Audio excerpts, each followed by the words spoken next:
Hey, what's up guys? It's Adam Heitzman and welcome to episode 3 of Tea Time with Adam.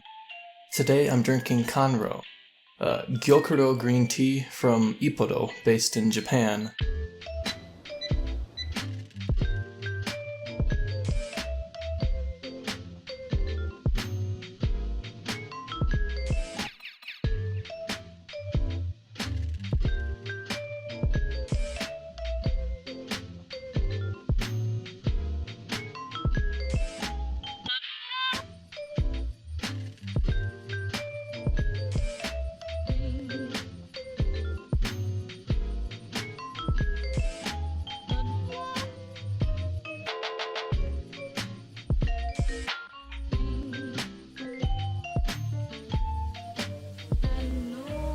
Gyokuro is a type of Japanese green tea that's shaded for about 2 weeks before they harvest it.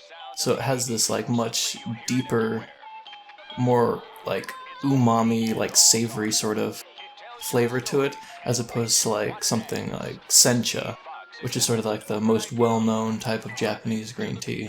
They recommend that you brew about 10 grams of it for about a minute and a half, and then about a minute again for the 3 infusions that you do. You don't want to do too many more than that because green teas are kind of sensitive and they do start to lose their flavor very quickly. For me, I personally like to brew 5 grams instead of 10 for both sencha and gyokuro, just because the 10 grams is a little too strong for my taste. It's just too much umami, not enough balance of the other flavors or anything like that.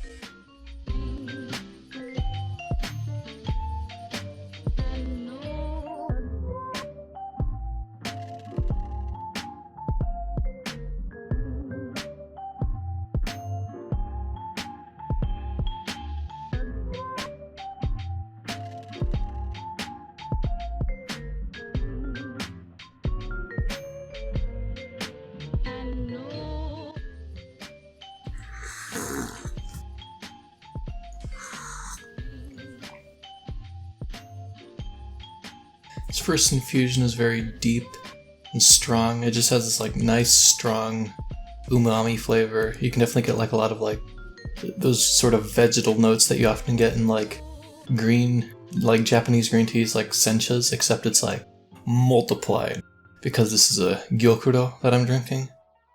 So it's basically just hits you with a ton of umami.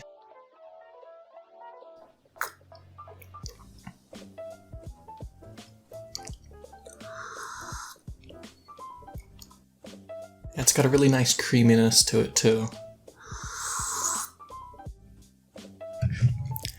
At first, it just hits your tongue and it's just this really warm, soft flavor. Then as it kind of hits the back sides of your tongue, you can feel the sharpness of the umami with a bit of astringency in there too, which really gives it texture and depth.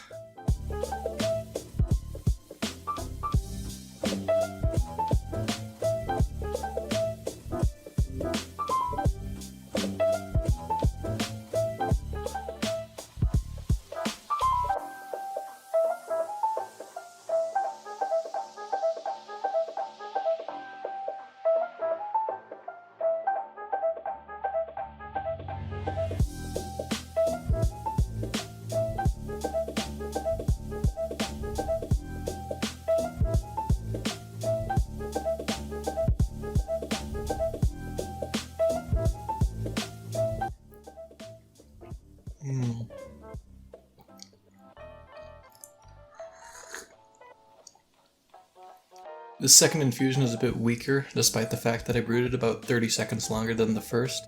I guess that's probably due to the fact that I put half as much leaf in as advertised to, but I definitely prefer it to not be too overpowering like it is. If I put in the 10 grams of leaf that they recommend for this gyokuro or even for the sencha, it's just too strong for me personally. It's a lot softer, more balanced flavor. It still has that nice umami, but it's a bit more subdued. I also did pour a little more water into this infusion than the last one, so I guess it's also slightly weaker due to that.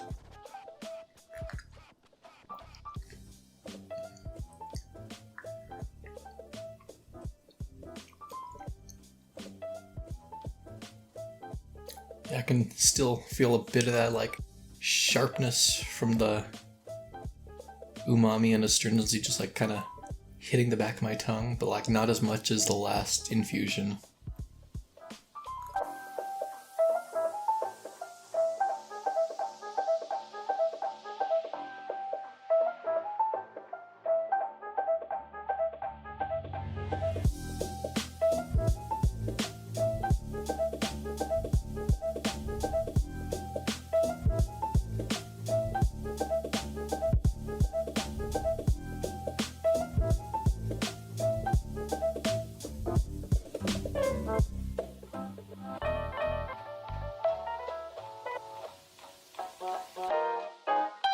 This third infusion was still pretty like light and balanced compared to the first infusion, even though I brewed it well over a minute and a half. I think, yeah, it's definitely due to the fact that I'm only using 5 grams. I think this is honestly on a little on the light side. I think maybe I should try like closer to 7 next time I brew. Just see how that goes, because 10 is too much, but 5 is honestly a little on the low side.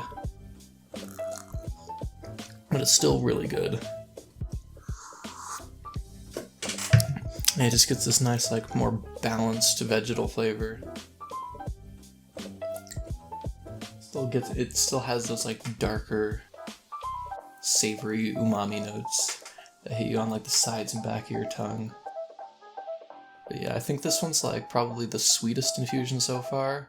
The second infusion was maybe slightly more bitter than this one. And then the first infusion just had like the most like umami bitterness and all of that. Yeah, it's nice. Really don't know how to describe the aroma of this tea. It almost smells like slightly fishy, like something you'd get at a fish market, or like bad show pu'er. But like not too strong, like just a small hint of it. Yeah, I guess it's just like very, wet obviously, because I just poured water on it. Maybe like slightly salty, like couldn't really pick up much from the aroma. Thank you for tuning in to the 3rd episode of Tea Time with Adam. If you want to try this tea, I'll have it linked down in the description. See you next time.